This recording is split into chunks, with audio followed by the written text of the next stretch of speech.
이명박 전 대통령께 보고하신 거 인정하십니까? 사이버사 활동 내용 이명박 대통령이 보고했습니다.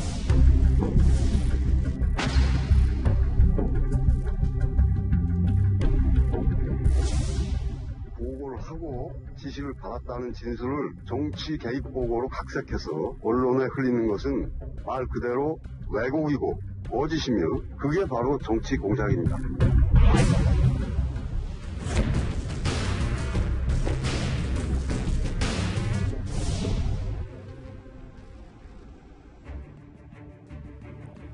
검찰이 이른바 적폐청산 수사의 속도를 내면서 칼끝이 점차 이명박 전 대통령을 향하는 가운데 이명박 전 대통령이 드디어 침묵을 깼습니다.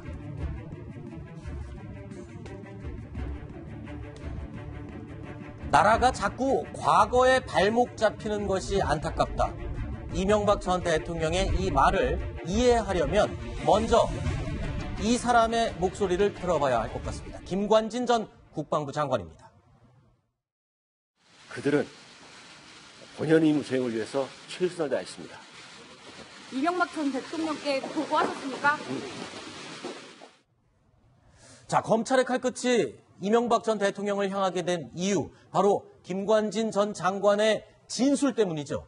네, 지난 화요일에 김관진 전 장관이 검찰에 가서 15시간이 넘는 조사를 받았습니다. 그런데 여기서 어떤 얘기를 했냐 하면 보통 이명박 전 대통령이 부대 증원, 그러니까 인력을 늘리는 거에 관련해서는 큰 관심을 보인 적이 없었는데 유독 사이버 사령부의 증원에 대해서는 독특하게 지시를 내렸다. 네. 그래서 대통령과 함께 기획관과 함께 회의도 했고 결과적으로 18대 대선을 앞둔 2012년 정도에 군문을 예전보다 10배 정도 증원을 했다. 이렇게 증언을 했습니다.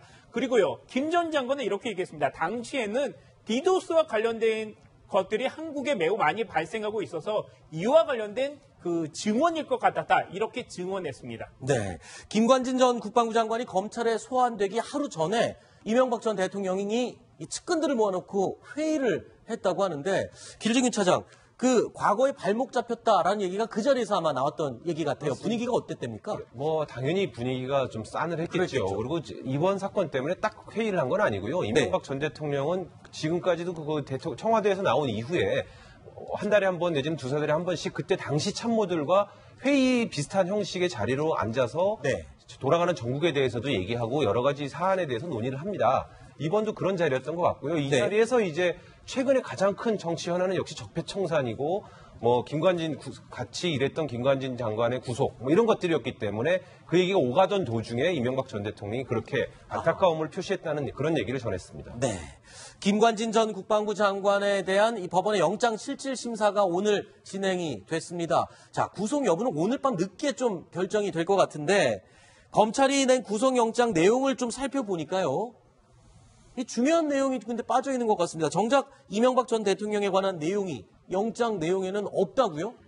그러니까 이제 검찰도 이제 김관진 그 전 장관을 구속을 하면서 구속 영장에 예를 들어서 이명박 대통령에게 뭐뭐를 보고하고 그렇죠. 어떤 지시를 받았다 이렇게 되면 공범으로 적시를 하게 되는 거거든요. 그리고 구속영장 자체가 나중에 기소할 때 공소장의 기본이 되는 거기 때문에 구속영장에다가 진작부터 그거를 기재하는 건 좀 부담이 있을 수가 있습니다. 왜 그런가 하면 그 보고를 하고 지시를 받은 것이 과연 그 이명박 대통령에게 형사 책임을 물을 수 있는 것인지에 대해서 아직 충분한 조사가 안 됐을 가능성이 높거든요. 그러니까 일단은 김관진 전 장관에 대해서 구속할 수 있는 정도만 기재를 하고 나머지는 좀 더 추가 수사를 통해서 필요하다고 한다면 예를 들어 뭐 기소할 때 포함시킨다든지 안 그러면 더 조사를 해서 나중에 이명박 대통령이 범죄 혐의가 몇 개 있다. 그러면 그때 이제 할 가능성이 매우 높습니다. 지금 선뜻 이명박 대통령 공모하 이렇게 쓰기에는 아직 수사가 제대로 안 됐기 때문에 상당히 섣부른 것이 되기 때문에 줄인 것을 그걸 기재 안 한 것으로 보입니다.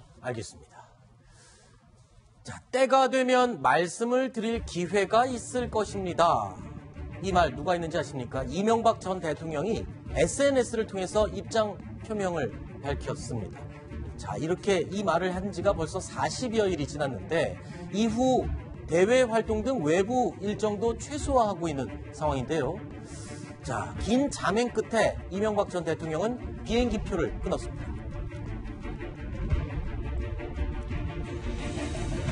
이번 주 일요일 오후 인천국제공항에서 출발해 두바이에 도착하는 비행기 표입니다. 자, 이번 주 일요일 오후에 두바이로 출발을 한다. 검찰이 칼날이 이명박 전 대통령을 향하자 갑자기 두바이를 가는 거예요. 왜 두바이를 가는 겁니까? 갑자기 외국에 망명을 간다거나 이런 그런 것도 얘기가 아니고요. 예. 수사를 피해서 간다 이런 것도 아니고요. 네. 국가 원수였고요. 워낙 아랍 국가들하고 사이가 좋았습니다. 네. 강연 때문에 가는 거고요. 아하. 정식으로 바레인 문화부 장관의 초청으로 네. 전직 대한민국 국가 원수로서 대한민국의 발전과 아랍 국가들은 돈은 많지만 뭔가 발전 계획 이런 걸 배우고 싶어 하지 않습니까? 네. 그런 것들을 가서 현지 강요들과 외교 사절들을 상대로 강연을 하게 돼 있습니다. 그래서 유인촌 전 문화부 장관과 이동관 전 홍보수석 이렇게 같이 출국을 하게 돼 있습니다. 저희가 이상하게 음악 깔고 막 그렇게 얘기를 하니까 뭔가 있는 것처럼 오해를 하실 것 같은데 강연 때문에 중동을 방문을 할 예정입니다. 그런데 이 중동이요. 이명박 전 대통령과 중동 그러면은 정말 뗄래야 뗄 수가 없습니다. 어떻게 보면 이명박 전 대통령이 현대건설 근무할 당시부터 승부수를 걸어서 아주 대성공을 이뤘던 바로 그곳이 중동 아닙니까? 그 74년에 네. 우리가 오일 쇼크로 우리나라 외환 보유고가 겨우 3천만 달러 정도였습니다. 네. 그러니까 정주영 회장이 당시에 우리가 중동으로 진출해서 네. 그때 오일 쇼크라는 게 석유값이 엄청나게 올라서 중동 국가들이 갑자기 부자가 됐거든요. 네. 그러면 그 인프라 그러니까 이런 거 할 때 그 돈이 우리가 건설에 참여해서 그 돈을 다시 가져오자. 네. 이러니까 그때 당시에 정인영 부회장이죠. 네. 동생이죠. 정주영 회장의 동생. 네. 안 된다. 이거 꼭 좀 이명박 사장을 찾아와서 형을 좀 말려달라 그랬죠. 네. 근데 이명박 그때 사장이 우리가 5.1달러로 우리나라 돈을 가져오는 방법이 이거밖에 없다. 해가지고 정인영 그 부회장의 그 부탁을 뿌리치고 네. 정주영 회장과 함께 중동에 진출해서 그 효과로 75년에 그렇죠. 우리가 3천만 달러 가졌던 게 1억 3천만 불로 외환보유가 늘었고요. 네. 76년에는 9억 3천만 불로 늘어가지고 네. 우리나라가 한숨을 돌렸거든요. 그렇죠. 결국은 정주영 회장과 네. 이명박 사장의 판단이 옳았다. 네. 그런 생각이 드네요. 그야말로 중동 신화의 주인공이었던 이명박 전 대통령. 저 현대건설 재직 시절 말고 대통령이 된 뒤에도 중동에 대한 미련이 굉장히 강했다. 그런 일화가 있죠. 그렇습니다. 이명박 전 대통령은 업적 중에 하나가 아랍에미리트의 400억 달러 규모의 원전 수출을 그랬었죠. 이뤄낸 그런 네. 정부였죠.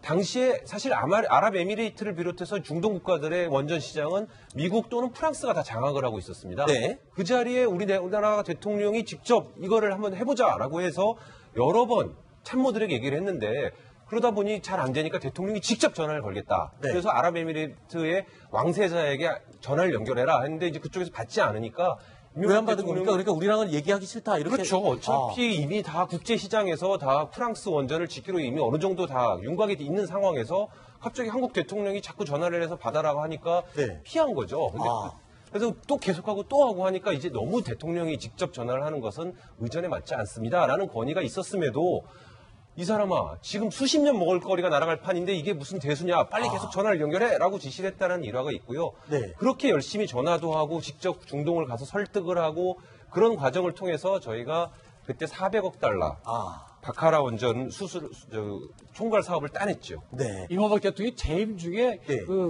아랍에미레이트 아부다비에 4번이나 갔어요. 직접 갔었죠. 그럼요. 설득 베이징에 작업을 위해서. 6번, 워싱턴에 5번 가는데 거기를 4번이나 갔거든요. 그만큼 중동에 대한 기대도 컸고 이제 관심도 컸었는데 지금 원전 사업 이걸 보면은 지난번 언론 보도에 의하면 우리가 원전 수주하는데 한국 정부의 무슨 공무원이 가가지고 탈원전 얘기만 하고 왔다는데 정신 차려야 됩니다. 네. 밖에 나가서는 같이 일거리를 가져오고 국내에서는 또 탈원전을 하건 대중비라든지 그렇게 해야죠. 자, 몇 차례 구애 끝에 이 원전 사업까지 따냈던 이명박 전 대통령 그 이후에 한 발 더 나가서 아예 유전 개발 사업까지 중동과 하겠다 그렇게 나섰었죠. 사실 유전 개발 이런 것을 하려면 그 나라 국가 원수와 어떤 긴밀한 관계가 필요하지 않습니까? 거의 형제에 가까운 그런데 사이여야 된다. 이명박 대통령은 그런 비즈니스 이런 것들이 아주 강했습니다. 그래서 실제로 아랍에미리트 왕세자들과 아주 가까운 사적으로도 가까울 정도로 그 친교를 쌓았고요. 그런 것들을 포함해서 이제 다음에는 원전을 직접 개발하자라는 지시까지 하고 검토를 했었습니다만 그것은 이렇게 달성되지는 못했습니다. 네. 자, 지금 이명박 전 대통령의 중동 사랑 이야기까지 살펴봤습니다. 과연 검찰의 수사 방향 어디까지 갈 수 있을까요? 그 내용도 다음 주 계속 지켜봐야 될 내용인 것 같습니다. 뉴스탑10 다음 소식으로 넘어가겠습니다. 저희가 오늘 4위로 꼽은 내용이 준비가 돼 있네요.